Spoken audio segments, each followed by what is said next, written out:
हम सब जानते हैं कि आज से 10 साल पहले हमारे देश की अर्थव्यवस्था का क्या हाल था। जितना काम पिछले 10 वर्षों में हमारी भारतीय जनता पार्टी ने हिमाचल प्रदेश में किया है, वो उतना काम हमारे आज़ादी के बाद 60 सालों में भी हिमाचल प्रदेश में नहीं हुआ था। भी बोल रही थे कि जी 10 साल पहले ऐसे थे, 10 साल पहले ऐसा था। सर, सिर्फ आंकड़ों से भारत आगे नहीं जाएगा।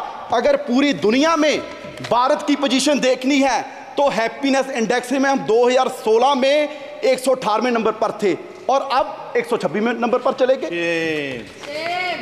ग्लोबल हंगर में हम 111वें नंबर पर हैं 125 देशों में।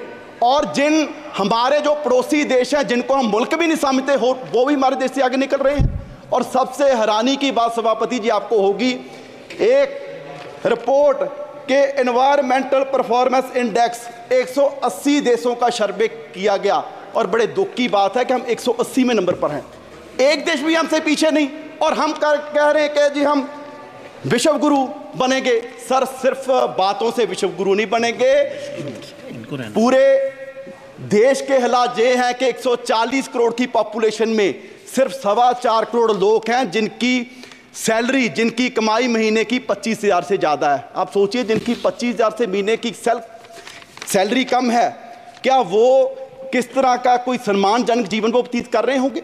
यहाँ पर माननीय वित्त मंत्री जी ने बड़े गर्व से कितने बार पता नहीं कहा कि जी 85 करोड़ लोगों को हम राशन दे रहे हैं, 85 करोड़ लोगों को राशन दे रहे हैं। ये कोई गर्व की बात नहीं, मुझे लगता है कि सरकार के लिए शर्म की बात है कि पिछले 10 साल में आप 85 करोड़ लोगों को गरीबी से बाहर निकाल पाए और आप इसकी चीज को बड़े गर्व से बता रहे हैं। बैजा बैजा बैजा ओ बैजा ओ बैजा बैजा। और सर, बैजा, ऐसे देश आगे नहीं बढ़ेगा। और सर, अगर मैं लास्ट में अपने क्षेत्र पंजाब की बात करूं, क्योंकि सर वैसे तो किसी प्रदेश का ध्यान नहीं रखा गया, अगर मैं पंजाब की बात करूं, सर फ्लड्स के लिए बजट आपने लॉट किया। आपने कहा जी साम में फ्लड्स आए, बिहार में फ्लड्स आए, उत्तराखंड में फ्लड्स आए, हिमाचल में फ्लड्स आए। क्या सर पंजाब देश का हिस्सा नहीं है? जो बारिश उत्तराखंड में हुई, हिमाचल में हुई, क्या वो पहाड़ों में रुक जाएगी? वो सारी बारिश का पानी पंजाब में आया और 1680 करोड़ का नुकसान पंजाब का हुआ। सर, मैं उस समय इरिगेशन मिनिस्टर था, मैं तरन गया, मैं कपूरथला गया, मोहाली गया, रोपड़ गया और हमारे वहां सर क्षेत्र में ऐसा माहौल बन गया कि 3 फुट मिट्टी चढ़ गई। और वहां मैं दावे से कह सकता हूं कि अगले 20 साल भी वहां खेती नहीं हो सकती। और सर 2 मिनट। और सर, मैं पंजाब के पॉइंट ऑफ व्यू से कहूं, इतनी नफरत पंजाब से क्यों है?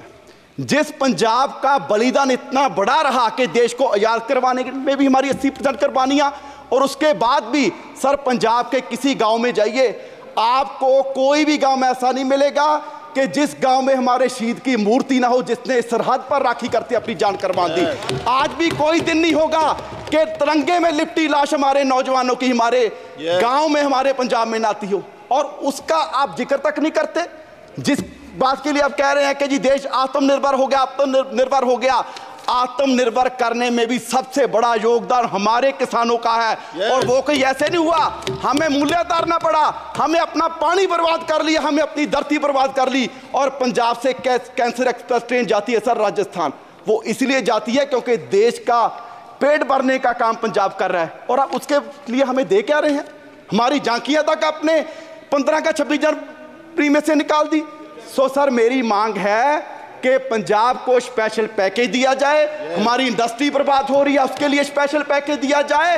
और ये बजट मैं कहूंगा कि सिर्फ बचाने का